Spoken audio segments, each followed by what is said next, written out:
Halo RBRS, apa kabar teman-teman? Kali ini saya mau sharing cerita film Gadis Kretek di Netflix. Jadi kehidupan kejam sekali teman-teman. Saya sedih banget. Saya eh, ini termasuk film yang buat saya sedih karena ya kehidupan itu bisa disetel oleh kelicikan terhadap orang yang nggak licik antara sesama manusia. Itu mau gontok-gontokan, mau bikin habis orang lain. Jadi sebetulnya ya nggak tahu ya apa kita, ya kita tahu kita nggak boleh polos, kita nggak boleh lemah, kita nggak boleh nggak kuat, kita harus punya kekuatan, atau setidaknya kita punya apa ya, spirit buat bukan ngabisin lawan tapi buat hadapi lawan.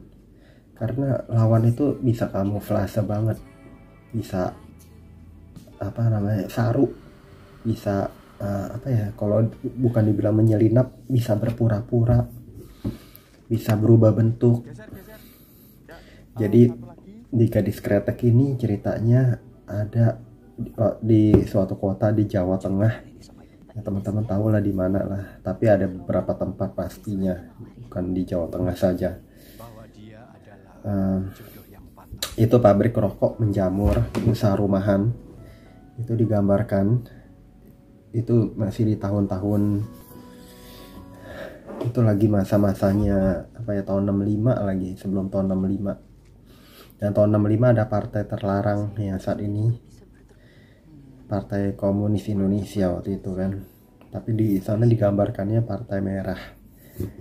Saya apa ya, sebetulnya sedih banget ya melihat apa namanya, tindakan represif terhadap partai yang dituduh mendalangi pembunuhan jenderal-jenderal kan. Jadi serba salah, tapi balas dendam kalau sampai terjadi pembunuhan orang-orang lain juga ya menyedihkan ya. Ini hanya cerita di film, saya nggak mau bahas Partai Merah di film itu. Digambarkan nih orang pengusaha, dia itu punya anak gadis cantik yang diperankan Dian Sastrowardoyo. Suatu saat si Dian Sastro sama ayahnya, pengusaha rumahan sigaret kretek, itu ke pasar dan menemukan seorang yang lagi dikejar massa. Ya, orang tersebut yang akan mencintai gadis ini.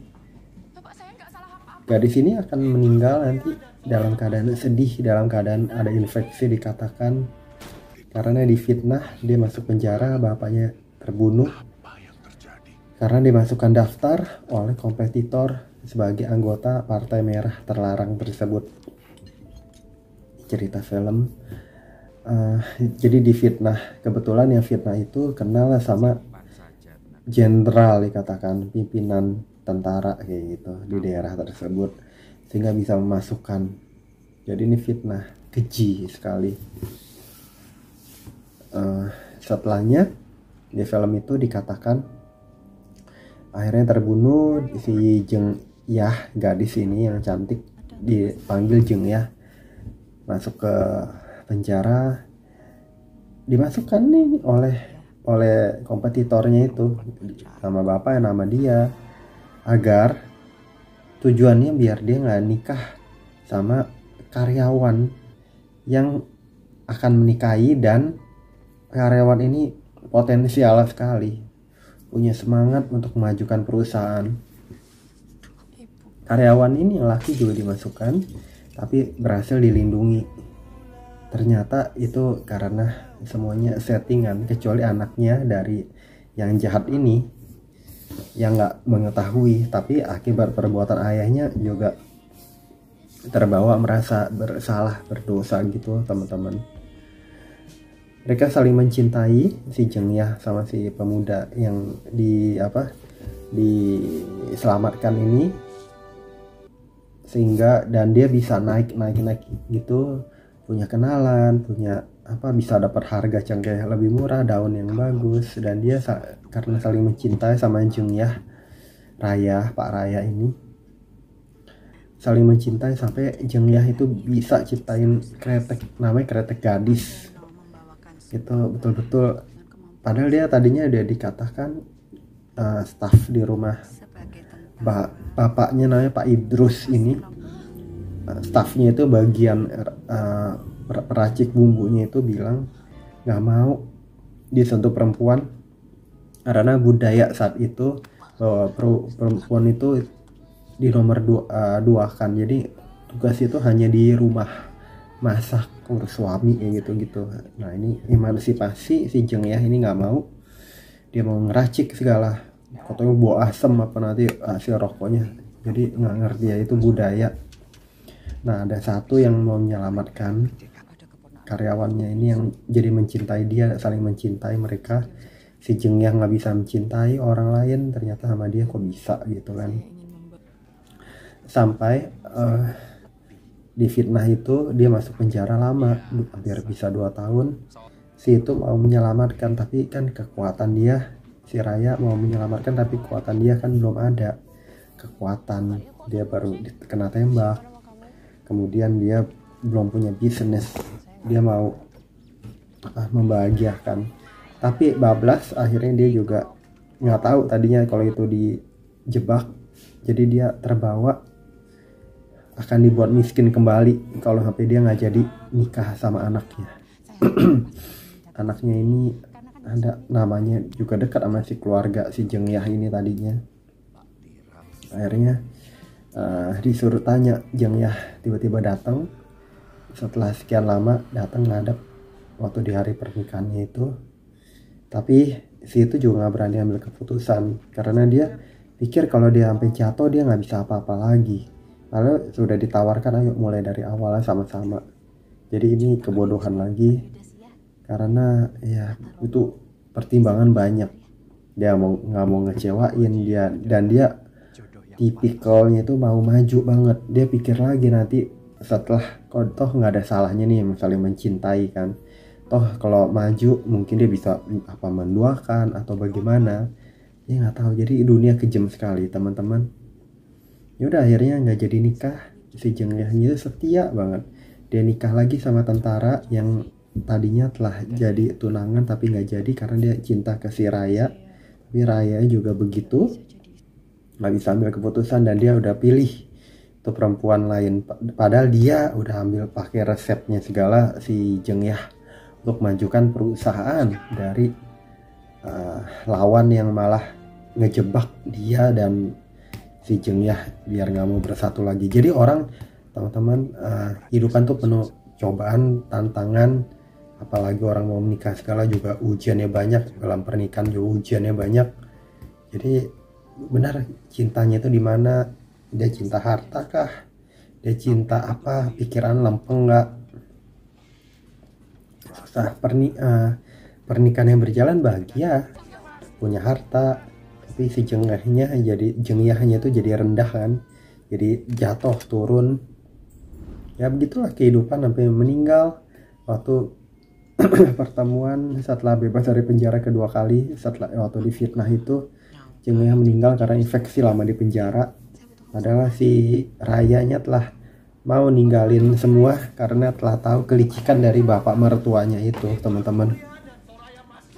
Akhirnya dia nggak tahu Jengyah meninggal dan itu dirahasiakan hanya adiknya dan siapa peraciknya itu. Kemudian sebelum dia itu dan dia nikah sama yang tunangannya dahulu yang tentara, itu pun dia mencintai benar, jadi dirahasiakan tentaranya segala nggak boleh tahu karena masuk daftar, diceritakan gitu, daftar partai terlarang kan. Tapi meninggal 2 minggu setelah itu karena perang, karena tugas, meninggal dalam perang, meninggal dalam tugas, Seno namanya.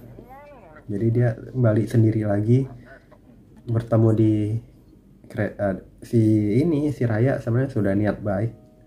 Dia tulis kesalahan bapak mertuanya itu dan dia berharap bisa memperbaiki hubungan sama Jengyah. Tapi itu sempat ditahan oleh si Seno yang suaminya Jeng Yah yang telah jadi menikah, karena tahu sih itu juga udah menikah kan. Udah, tapi setelah si Seno meninggal, dia dapat informasi dari itu atau ketemu di stasiun kereta. Kamu buka, saya telah tulis semua, saya telah menyerahkan kepada Seno itu informasi kesalahan yang telah dilakukan bapak mertuanya itu. Jadi tapi telah mengetahui, dan dia udah kemudian terserang sakit yang saya cerita, infeksi, dan mungkin karena sedih karena kok dunia terasa begitu lambat dalam berjalan. Kekosaan terjadi, bapaknya meninggal, dipukul, ibunya juga telah tiada, kehidupan keluarga yang menurun, ekonominya semua menurun karena usahanya semua ditutup kan, gitu teman-teman. Ya udah, akhirnya si Raya juga nggak dapat info apa-apa, padahal dia sudah bertekad ninggalin keluarganya. Ya mungkin dia sudah persiapkan semua, cuman dia nggak tahu kalau itu Jengnya akhirnya telah meninggal. Udah, setelahnya berjalan sampai dia pikir masih hidup kan, sampai dia ganti logo segala, berharap logo rokok yang telah dia bisa majukan perusahaan itu di Jakarta, berharap si Jengnya bisa ngelihat, ternyata tetap nggak bisa ngelihat, telah meninggal orangnya. Udah, akhirnya sampai anaknya, momen anaknya mencari informasi, diminta bapaknya cari Jengnya, karena bapaknya terus ngigo, seperti dihantui dong.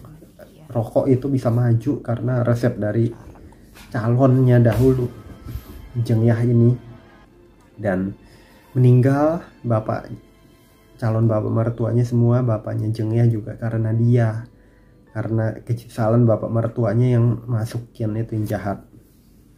Yaudah, akhirnya udah teman-teman ketemu, dapat informasi bahkan anaknya ini nggak sadar bahwa itu ibunya. Yang merawat dia selama lama ini bukan ibu aslinya dia memang Jengya, malah si adiknya si Jengya itu nggak menikah, jadinya hanya untuk fokus merawat